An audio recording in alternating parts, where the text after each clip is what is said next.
In that same vein, does your philosophy change at all when the strength and experience on your unit goes from being up front to being on the back end? I just trying to maybe play a little heavier to your strengths, whatever those are. I don't think philosophy necessarily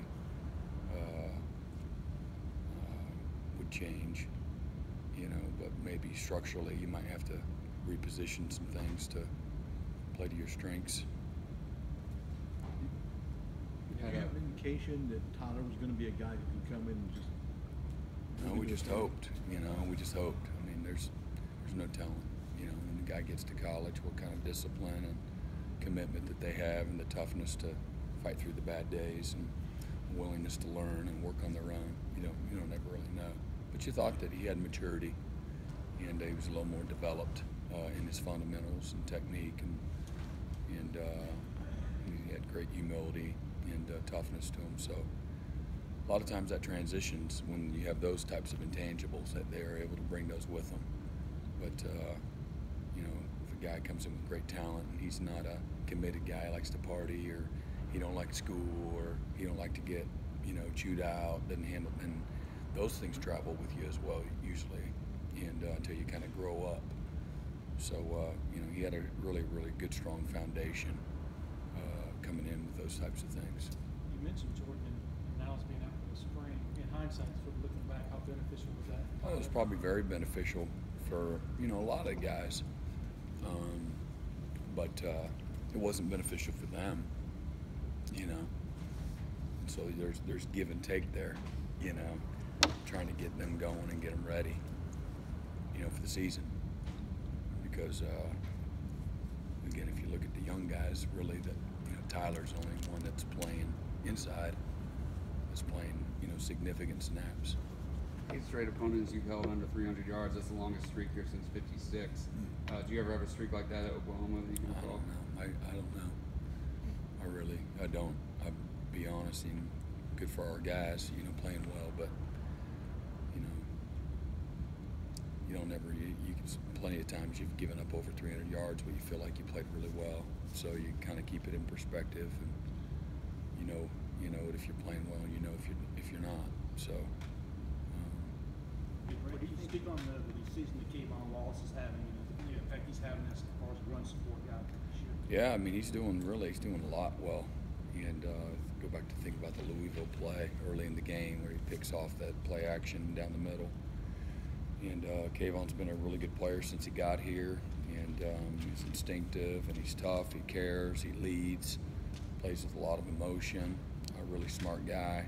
Got great awareness, and he was a leader on and off the field for us. So he's got tremendous versatility. Again, he plays safety. He plays Sam. He plays nickel. Has played corner as well in the past and can do so if we needed him. So he brings, it's like having him is like having 3 guys that you can move around. You have a lot of depth with just him. Same can be same with Isaiah. Sure. And how fun is it to have guys like that, and especially Isaiah in the way he's playing this year? As a play caller. Yeah, I mean, fun. I don't say, this is fun. I don't know. You use your word, not mine. Yeah. I think it's good. I think it's good. It gives you flexibility. And it's never the scheme. It's always what they can do, what they know, what they can execute, the precision, the timing, the disguise, the aggression. Those are the things that determine whether or not. So when you have guys that are capable of doing more than one thing, it really does give you, tremendous flexibility. And we've got some guys, in that back end that, again, they're very versatile. And that that versatility, gives you the versatility within your, the big scheme for sure. Coach Joey called you a pioneer on the defensive side of the ball. Without giving away, all your trade secrets, what do you think the next innovation in some defense are going to be? I have no idea. And we don't ever look at ourselves like that. But I just think that the game is always evolving, always changing. And again, I just think the fruit's out there on the end of that limb, and that's where you got to go if you want to, have great growth or experience a lot of success. And there's risk involved in doing so sometimes, but I just got a lot of respect for the people you line up against, and both the skill and the coaching, and the way offenses are run now, you know, from the sideline. You know, where the coaches have on the other side of the ball, have the pin last because they decide when the ball snapped.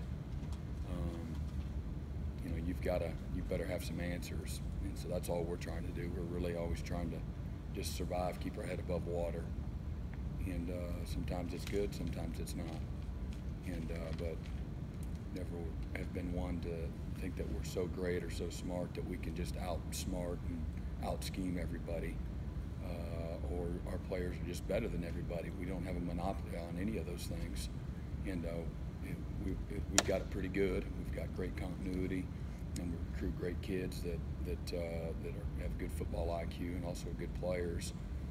But still, it's our job to put them in a competitive advantage, when we can. So that's kind of really who we are.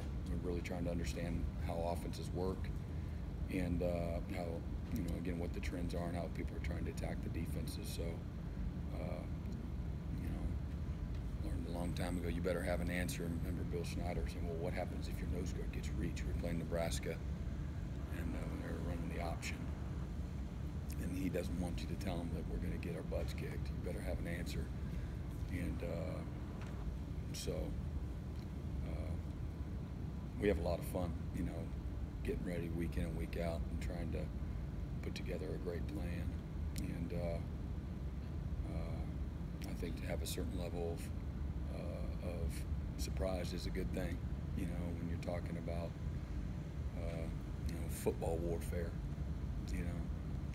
and but you still hang your hat on certain things, certain philosophies. Do you feel like you guys have developed a pretty good depth at linebacker?